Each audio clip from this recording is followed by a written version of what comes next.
What's up, everybody? It's your pal, Drewsif, and we're back again today with a new Neural DSP plugin. This time, it's a little something different, coming out of the blue, freaking you out. We got the Tone King Imperial Mark II.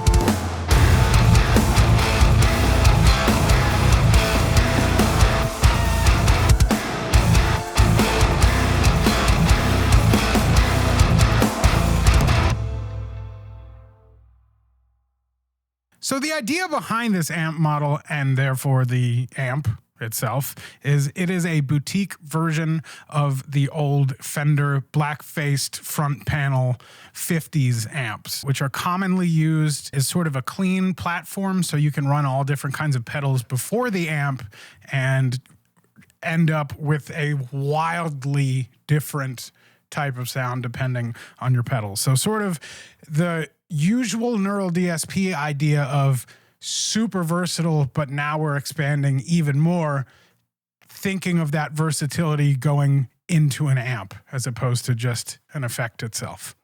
So let's take a listen to how it sounds, and then after that we'll talk a little bit more about it.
Now, wait 1 second. Let me tell you about this amp. So the cool thing is it has a built-in attenuator. One of the ways that a lot of people get the sort of signature sound out of the Fender 50s amps is to crank them up like wild, like 210. But as you would assume, it gets very loud when you do that. So they have a built-in little attenuator that basically tells the amp, hey, you just turned it up to 10, but you can still keep it at a whisper volume. So it's even more versatility. They also have a little HF comp switch on the back. It works with a little bit of compression and compensation for the high frequencies that would be lost when turning up to a great high volume. We also have the expected tuner, metronome, and MIDI input. We got a lead channel with volume, tone, and mid-bite. Nice and easy, but you do end up with a lot of different sounds here, especially the mid-bite kind of adds not only just mids, but a little bit of attack as you turn it up as well. Next to that, we have a rhythm track, which is volume, treble, and bass. Lots of different stuff going on here, especially if you work the high frequency compensator into it. That is how I got my big angry gong, gong, gong, gong, gong 8-string tones. Next to that, we have a wonderful, wonderful little built-in reverb, kind of dual, twin, whatever, reverb style, whatever kind of way that you want to say to in regards to a Fender amp, it's got that. You know what else it's got? Yeah, that's right. It's got a friggin' vibrato built right on in there. And it sounds very nice, I do have to say. We got a built-in wah pedal. You know what that does. If you're buying a guitar plugin, you know it. We got a compressor and 2 different overdrives. I found actually for my rhythm tone that I ended up blending those 2 overdrives so that I could sort of shape the tone of the guitar before it then hit the overdrive, and then shape it even more before that overdrive then hit the amp. As for our cab section, 2 different speakers and 8 different microphones. Is it excessive? Yeah. Does it give you literally anything you could ever need to shape tone? Also, yeah. Moving right along, we've got a little graphic EQ. And very smart, it comes dialed in with a little 65 hertz notch, which is very smart because I do have to say, woo, this amp has got some low end to it. It's very impressive. And rounding off our cast of characters, chorus, delay, and reverb. I found myself to try and emulate the sort of tape slapback thing.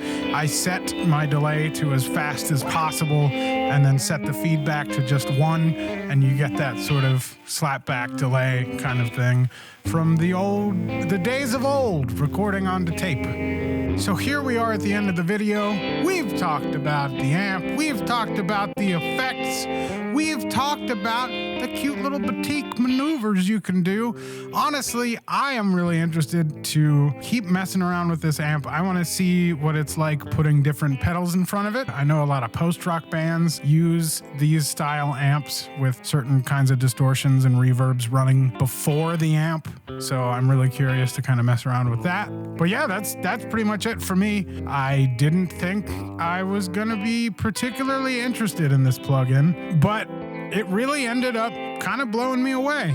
Essentially, yet again, Neural DSP is just showing off at this point and just saying, look, we can do whatever we want. And yeah, I agree with that.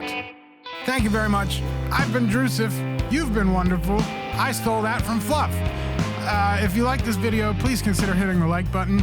If you want to see more videos like this, please consider hitting the subscribe button and ring the freaking bell, because if you don't ring the bell, you won't be able to see any videos.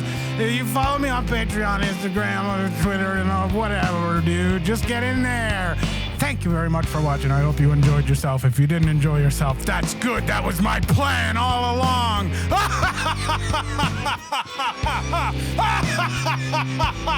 Good night. Thanks.